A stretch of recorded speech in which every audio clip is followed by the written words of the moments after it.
ఆపదలో ఉన్నవారికి తామున్నంటూ భరోసా ఇస్తూ ఆహారాన్ని, మంచినీటిని అందజేస్తున్న ప్రెస్ క్లబ్ చాలకలూరుపేట సేవలు ప్రశంసనీయమని తెలుగుదేశం పార్టీ రాష్ట్ర ఉపాధ్యక్షుడు, మాజీ మంత్రి, ఎమ్మెల్యే ప్రత్తిపాటి పుల్లారావు చెప్పారు.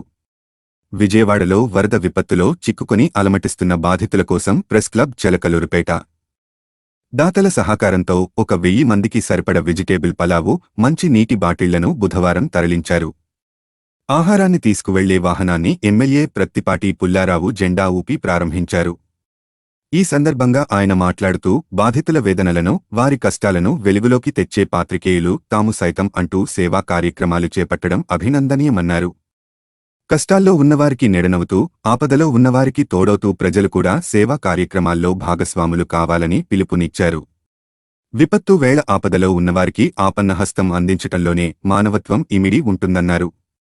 విజయవాడలోని పరిస్థితులు తమను కలిచివేశాయని, బాధితులకు తమ వంతుగా సహకారాలు అందించటానికి దాతల సహకారంతో ఆహారాన్ని, మంచినీటిని అందజేస్తున్నామని ప్రెస్ క్లబ్ చాలకలూరుపేట అధ్యక్షులు అడప అశోక్ కుమార్ చెప్పారు. క్లబ్ సభ్యులు సైతం ఈ కార్యక్రమంలో పాలు పంచుకున్నారని వెల్లడించారు. కార్యక్రమంలో ప్రెస్ క్లబ్ చాలకలూరుపేట ఆధ్వర్యంలో సహకారం అందించిన దాతలు గర్రె బాబురావు, కె.వి. కోటీశ్వరరావు, ఎన్. హనుమంతరావు, దొరడ్ల కోటేశ్వరరావు, కె. శ్రీనివాసరావు ప్రత్యేక అభినందనలు ప్రెస్ క్లబ్ తరపున తెలియజేశారు. నడుములోతు వరద నీటిలో సైతం ప్రెస్ క్లబ్ సభ్యులతో కలిసి ఆహార పొట్లాలు, మంచినీటి బాటిళ్లను అందజేసిన తెలుగుదేశం పార్టీ నాయకులు షేక్ అజారుద్దీన్, అబ్దుల్ రౌఫ్, జి.సి. యూత్ సభ్యులు షేక్ కరీముల్లా, మజరుద్దీన్, మహమ్మద్ రఫీ. మహమ్మద్, మాలిక్, మన్సూర్, సాదిక్, అల్లావుద్దీన్, మటన్ సుభానీ ధన్యవాదాలు తెలిపారు.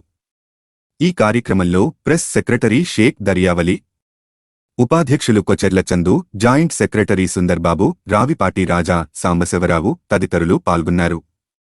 మార్పు కోసం మనం సైతం మీ సురేష్ బాబు ముఖమాటం, editor in chief, media buzz Telugu news channel Andhra Pradesh.